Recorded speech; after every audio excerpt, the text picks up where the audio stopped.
एगो लड़का से गांव के एगो चाचा जी पूछले कि बबुआ का हाल बा, कैसन कट रहल बा। तो लड़का कहता गुलाब भाई आज पूछले कि का हाल बा,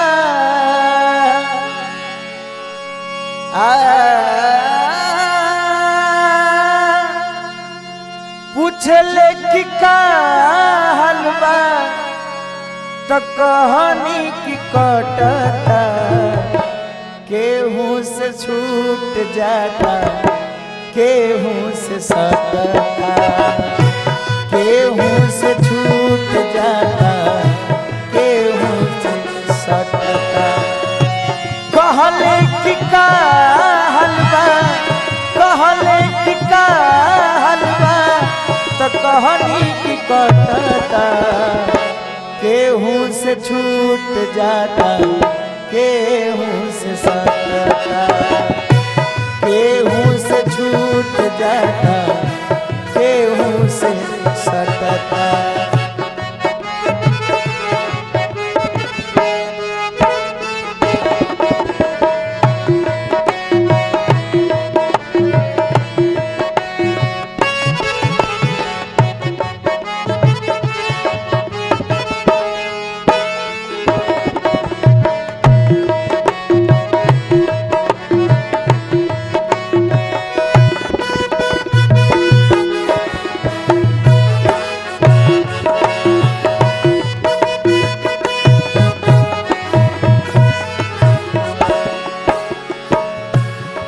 लड़का से पूछल गई तो लड़का कहता कि केहू से छूट जाता और केहू से सटत था।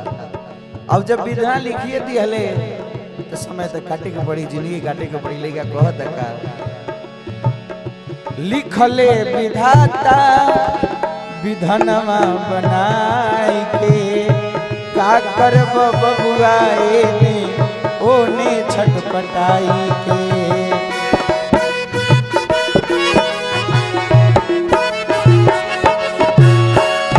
लिखले विधाता विधनवा बनाई के, का करब बबुआ एने ओने छटपटाई के, का करब बबुआ एने।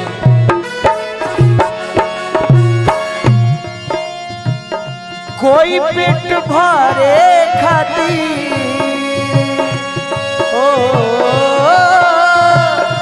कोई पेट भरे खातिर, कोई पेट भरे खातिर दिन रात खटता, केहू से छूट जाता, केहू से सटता, केहू से छूट जाता, केहू से सटता।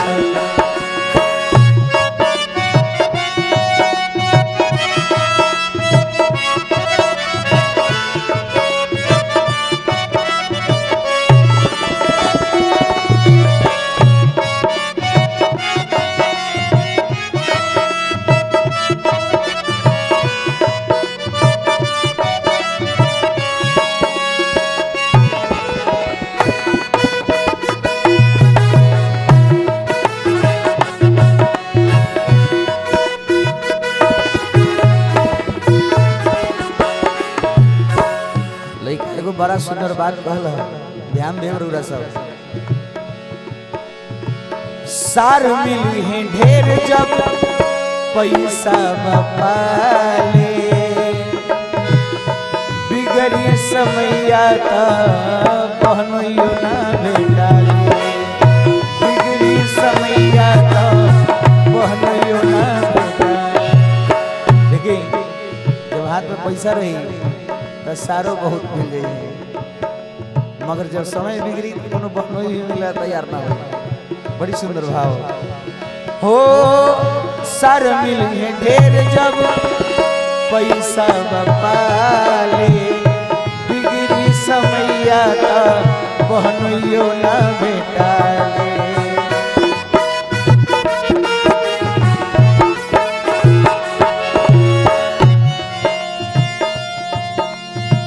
कहले बसंत बबुआ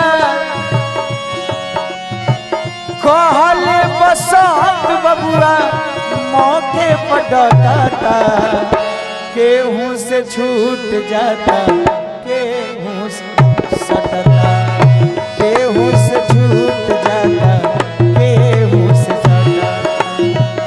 पूछले कि का हलवा, पूछले कि का हलवा, कहनी की कटता, केहू से छूट जाता,